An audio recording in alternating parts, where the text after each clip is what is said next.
Bismillahirrahmanirrahim. Assalamualaikum warahmatullahi wabarakatuh. Perkenalkan, nama saya Priti Sinta Harswit. Saya dari jurusan Pendidikan Agama Islam, semester 4.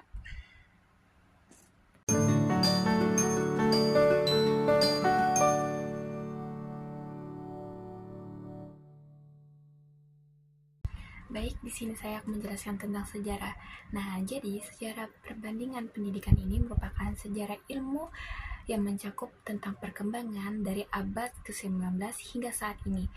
Bidang ini mulai muncul pada abad ke-19 seiring dengan meningkatnya globalisasi dan pertukaran budaya, atau penggunaan istilah ini sering disebut dengan perbandingan pendidikan atau pendidikan perbandingan. Jadi, suatu studi komparatif, studi perbandingan tentang pendidikan atau suatu studi tentang pendidikan dengan menggunakan pendekatan dan metode perbandingan yang berasal dari istilah A Comparative Study of Education. Ilmu perbandingan pendidikan mengarahkan sasaran studi kepada masalah teori dan praktik-praktik pendidikan yang sekarang dengan memperlihatkan atau memperhatikan kepada berbagai faktor lain dari sudut latar belakang atau yang dapat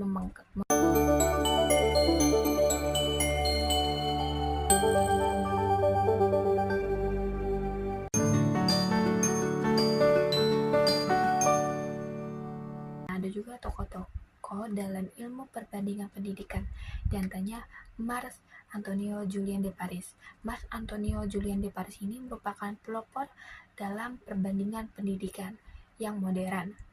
Nah, yang kedua itu Erwin H. Epstein, atau dikenal akan kontribusinya dalam teori dan metodologi perbandingan pendidikan serta penelitiannya mengenai pendidikan yang ada di Amerika. Yang kedua itu Latin Andreas Casamias, terkenal karena kontribusinya dalam metodologi dan teori perbandingan pendidikan. Dia menekankan bahwa pentingnya pendekatan histori dan sosiologis dalam membandingkan sistem pendidikan. Dan yang terakhir itu seorang tokoh bernama Jurgen yang menonjolkan atau memiliki pendekatannya yang berbasis pada teori sistem sosial dalam perbandingan pendidikan dan analisis tentang globalisasi.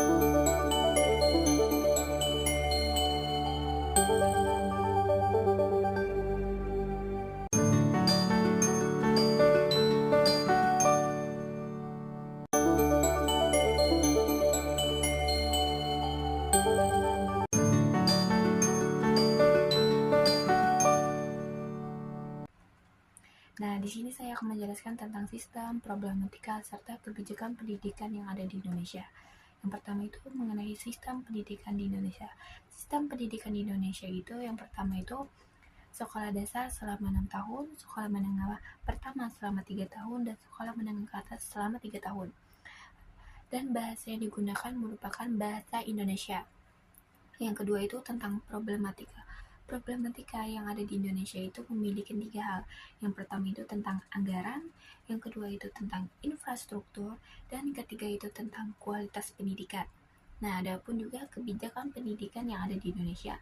Ada 3, yaitu pertama tentang di mana kurikulum yang sudah diberikan oleh pemerintah, kedua, warga wajib melakukan pendidikan selama 12 tahun, yang ketiga itu digitalisasi dalam pendidikan, di mana pendidikan menggunakan teknologi.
mengenai tentang era 5.0.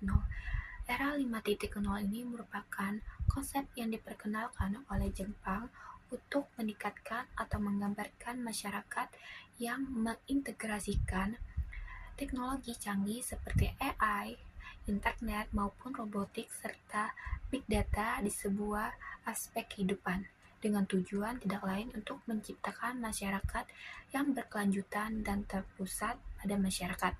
Hal ini melampaui fokus revolusi industri 4.0 pada otomatis dan digitalisasi industri yang menekankan kepada keseimbangan antara kemajuan teknologi dan kebutuhan manusia. Adapun juga dampak positif. Dampak positif dari era 5.0 ini merupakan pertama, pembelajaran personalisasi atau AI memungkinkan pembelajaran yang disesuaikan dengan kebutuhan individu. Kedua itu akses yang lebih mudah. Nah, dengan adanya era 5.0 ini, pendidikan online meningkatkan akses bagi siswa di daerah terpencil. Yang ketiga itu pengembangan keterampilan abad 21. Fokus pada keterampilan kritis seperti kreativitas serta kolaborasi dalam pendidikan. Nah, yang terakhir itu peningkatan kualitas guru.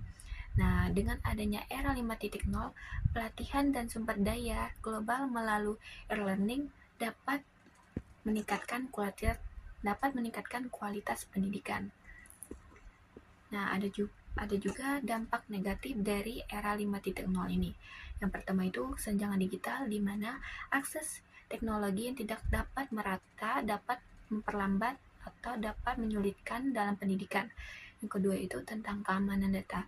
Dengan adanya era 5.0 ini dapat mengakibatkan risiko pelanggaran privasi dan keamanan data siswa. Yang ketiga itu ketergantungan teknologi atau kurangnya minat dalam membaca buku bagi para siswa.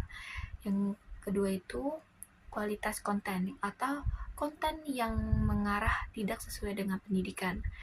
Nah, lalu bagaimana kita mempersiapkan pendidikan di Indonesia dalam menghadapi era 5.0 ini? Yang pertama itu tentang infrastruktur teknologi yang harus ditingkatkan dalam akses internet baik di seluruh wilayah, baik wilayah terkecil maupun wilayah yang sudah maju. Yang kedua itu pelatihan guru. Nah, kita dapat membuka atau latihan-latihan untuk guru agar memberikan pelatihan teknologi atau metode pengajaran yang modern bagi guru. Yang ketiga itu kurikulum berbasis keterampilan, fokus pada keterampilan pada abad 21. Yang keempat itu kolaborasi dengan industri atau kolaborasi dengan teknologi. Pembelajaran yang menggunakan teknologi seperti proyektor, LCD dapat meningkatkan kualitas pendidikan baik pada siswanya maupun pada pendidiknya.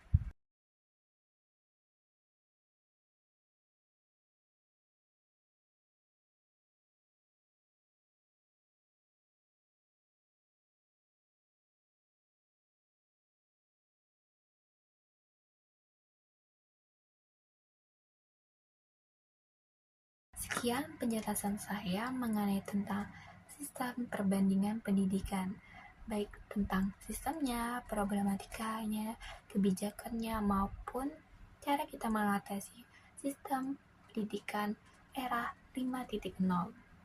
Terima kasih. Jika saya ada banyak salah kata dalam penyampaian, saya mohon maaf jika ada kesempurnaan itu berasal dari Allah. Saya undur diri. Wassalamualaikum warahmatullahi wabarakatuh.